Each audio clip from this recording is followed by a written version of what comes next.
Violence against women of color unearths a rather uncomfortable truth, making us question our worth in this society. The tragic death of Sabina Nessa not only triggered us, but it also shifted attention towards the deep rooted problem of racism. The now recognizable picture of Sabina Nessa, the 28-year-old British Bangladeshi woman in her graduation gown, was far from known in the days following her death.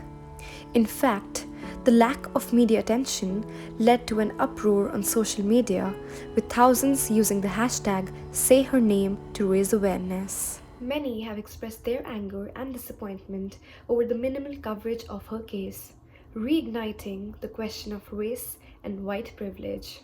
There are so many cases where the stories of people from marginalized communities go untold because they don't fit the standard of someone who might be deemed as newsworthy, so typically white, cis, middle class. And I'd say most of us, as people of colour, we do have self-worth and we do understand our value in society.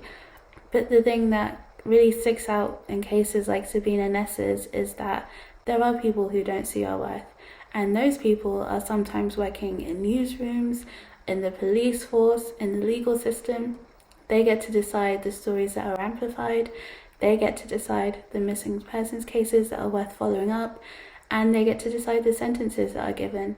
It is not a competition, but the shared disregard of violence against women of color is a serious problem.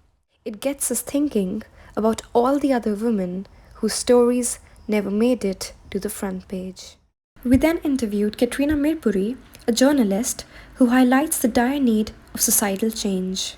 The first reason I used the word societal change was because everyone kept talking about, we need to change this, how can we change this? And it was almost like everyone was asking what they could do personally and what their friends could do. But I think I wanted to highlight the bigger picture, which was everyone needs to change. And it's the root of why this happens, which is a root in society that needs to ultimately be changed. So I wanted to bring focus onto how we can as a community change and get to the bottom of it instead of looking at it on the surface level.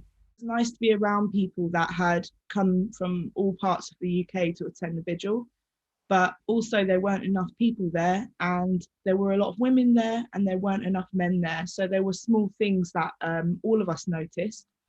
And we thought, we're talking about what can men do, what can women do, but only one group of people turned up. So it did give me hope seeing that many people. But to summarize that, I'd say, we still need to do better.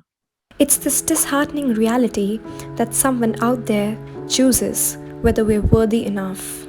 It's not just about one woman, but rather a continuous cycle of failure that the media has subjected us to. Change doesn't happen overnight. We need to talk, educate, reach out, and turn up, because enough is enough.